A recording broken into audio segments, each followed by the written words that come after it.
And now, it is my honor and privilege to bring onto the line Pam Goodwin. She is the founder of Goodwin Commercial based in Dallas, Texas, a boutique commercial real estate firm specializing in developing retail restaurant pad sites such as Walgreens or McDonald's, brokerage, investment sales, and consulting services under one roof. She's originally from Omaha. Pam graduated from the University of Nebraska-Lincoln. She's a best-selling author, speaker, coach, member, and contributor with Forbes Real Estate Council. And when she isn't working, she enjoys traveling to the beach, staying fit, being a basketball mom, spending time with her family and with her friends. And Pam, welcome to 10 Minute Mindset. Hi, good morning from Dallas. How is Dallas today, by the way? Actually, we're having what they would call a cold front of a high of 55 degrees, which is cold for Dallas, but we're expecting 75 or so tomorrow. So all is booming in the great state of Texas. And while there's snow on the ground here, that sounds beautiful. So I live vicariously through you, weather-wise. But also, one of the other things that I want to mention is you have over 40,000 social media followers. So you have quite the following on social media. Where's the best place for people to connect with you? So 40,000 on Twitter, and I also have more than I have the max on LinkedIn of 30,000. So definitely follow me at LinkedIn at Pamela Goodwin, and you'll see a star too. So you'll know that's me to connect. But I'm on Instagram, Facebook, but I primarily use LinkedIn for business and Twitter. You're creeping up on the triple digits. I know, trying to get past that 100K. Six figs. That's good. So yeah. So anyway, one of the things I want to talk to you about is something that came up in our conversations in the past, and that is, the fact that you notice that a lot of people they tend to play small in today's world. And you have a different philosophy that you think people should just go big. And I tend to agree with you, but I love the way you put it. So if you don't mind explaining that more to us about your philosophy of going big and starting big, it would be fantastic. Great. Yeah, I probably really get it from my college, go big red. So I'm always saying go big. So it probably translates to business too. But I think a lot of people, we're a boutique firm here in Dallas in commercial real estate and specialize in single tenant net lease properties. A lot of people will ask me, Pam, how do I go in from residential where they start off with single family homes wanting to get into their first commercial real estate asset? And just talking to a person yesterday, for example, she told me she wanted to get into real estate. She's an architect in development, and she was thinking, I just want to build 2 small homes. And here she has all this experience in hotel design and development. So I'm going, why don't you start big and look for property? If you find 1 acre, 2 acres, you could develop a hotel and retail versus 2 houses on it and do a lot better. But everybody's mindset still is, some reason we're just conditioned to think small and kind of gradually, get in. I think go in the middle and go big from the beginning. It's the same amount of work as going small as it is for big. So I always say, go big. Was that like your journey? If you're looking back on where you came from to the success that you're having today, did you start big? How did you start and get to where you are? My background, I have a degree in interior design and started off in commercial interior design. And I always wanted to shoot for the biggest companies, work for the best companies. So I worked for the biggest, at the time, the #1 shopping center developer. Then when I went on the tenant side, I worked for the #1 restaurant company, Brinker International, developing more than 50 pad sites and on the border. So I always believe in big and going for the best and learning from the best and following those companies and the people. If you want to be the best, you have to do what they're doing. Where does your drive and determination and passion come from? I think I've just been born with it. I'm a middle child, so maybe I've always felt deprived, and older sister, younger brother, and always had to do more. I really think even I played sports, as a young girl, always competitive, always trying something new. I even tried out for the boys baseball team in middle school in 8th grade, and myself and a couple other girlfriends, we ended up making the team.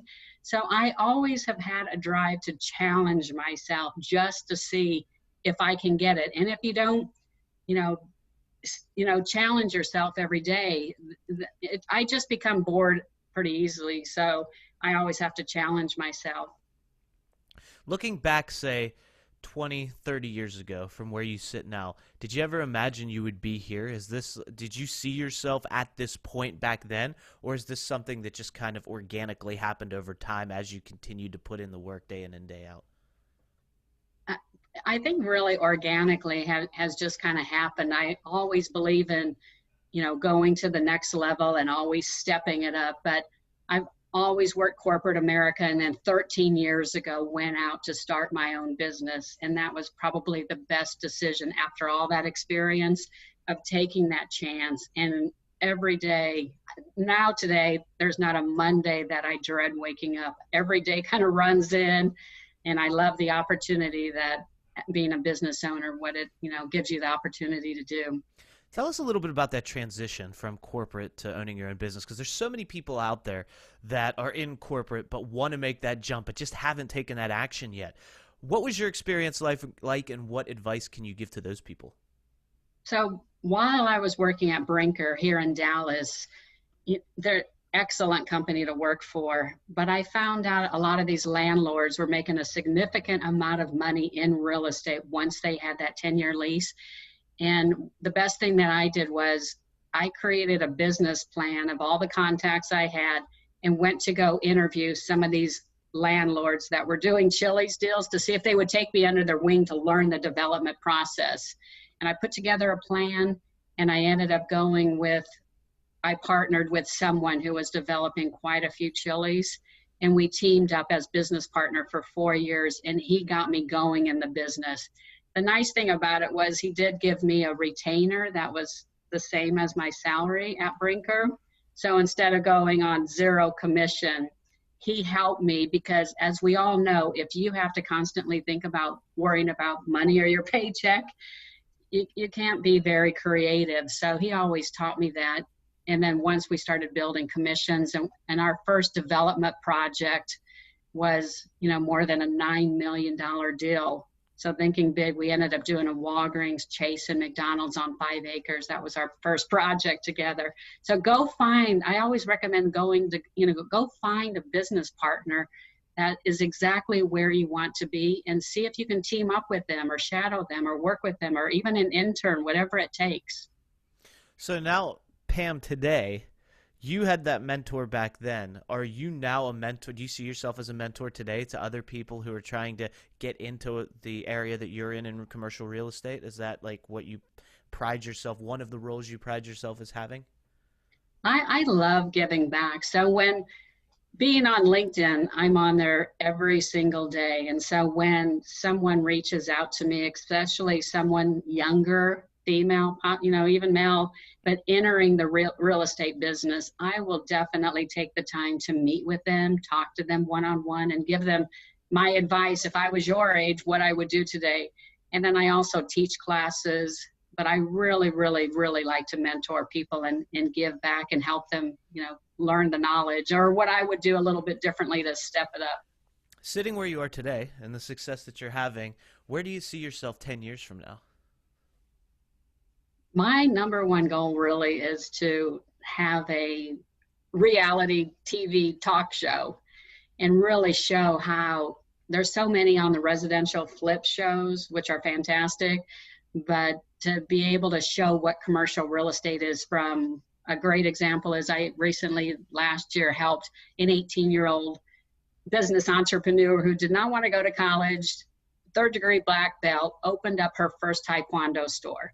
So showing them how to get into space. Recently helped somebody who was leasing space for more than 30 years buy their first office condo, to show them they're going to be paying less by owning and start developing and investing in real estate than leasing and throwing that money away. So I would love to have a show in that capacity of, being able to give back in that way. Have you always deep down seen yourself as a little bit of a personality? Aside from the businesswoman that you are and all the success you've had, do you have that personality that likes to shine? I think so. I don't know what other people think, but I hope so. I don't know. I just want to mention to people to watch this on YouTube when this comes out. There's the video when we release it, because when I asked you that question, I definitely saw a little twinkle in your eye and a little smile there. So yeah, Yeah, that's who you are, I think. I think you're that personality, but over the years you've had such success because you're determined and you're focused and you're driven and you know what you want. So you're not afraid to go, like we said, go big. And so you've always gone big and lived that way, and it's paid dividends for you. But now that you're at the point where you've had that, and correct me if I'm wrong, but now that you're at the point where you're experiencing such success and you're mentoring other people and you're seeing yourself in that place where you've wanted to be, now you're going, what do I really want? And I think what you Right. really want is to let your personality shine and to be that personality, to have that TV show and be able to express yourself in that manner, but still do the things you love to do in real estate. Is that fair to say? Yeah, definitely fair. And when I hear just that I've inspired someone to think big or to take the chance or to help them, it's amazing what that feels like to just knowing that you're helping someone. So, and I've heard that I kind of give it on a simple, easy term. They've always thought it might have been complicated, but when I break it down for them and they're like, that seems a little bit easier than I thought it was. And, just to inspire them to me is the next level that I'd like to see myself doing. That's fantastic. And Pam, thank you so much for being here. I had so much fun chatting with you, and I can't wait to pick up the conversation tomorrow because Pam's promised to come back tomorrow to do part 2, so we're going to have her back here tomorrow. But before we go, Pam, just you can let people know where can they find you, where can they connect with you, and, LinkedIn, Twitter, wherever you prefer, the floor is yours. Right. Well, thanks again. Go to my website at pamgoodwin.com. Feel free to send me an email at pam@pamgoodwin.com, and definitely connect with me on LinkedIn. So just reach out to me if you ever want to have a call or want to talk real estate. Pam Goodwin, ladies and gentlemen, reach out to her, pamgoodwin.com, and don't forget to visit us, 10minutemindset.com, join the Facebook group, subscribe to the podcast, and we'll talk to you tomorrow on a brand new 10-Minute Mindset.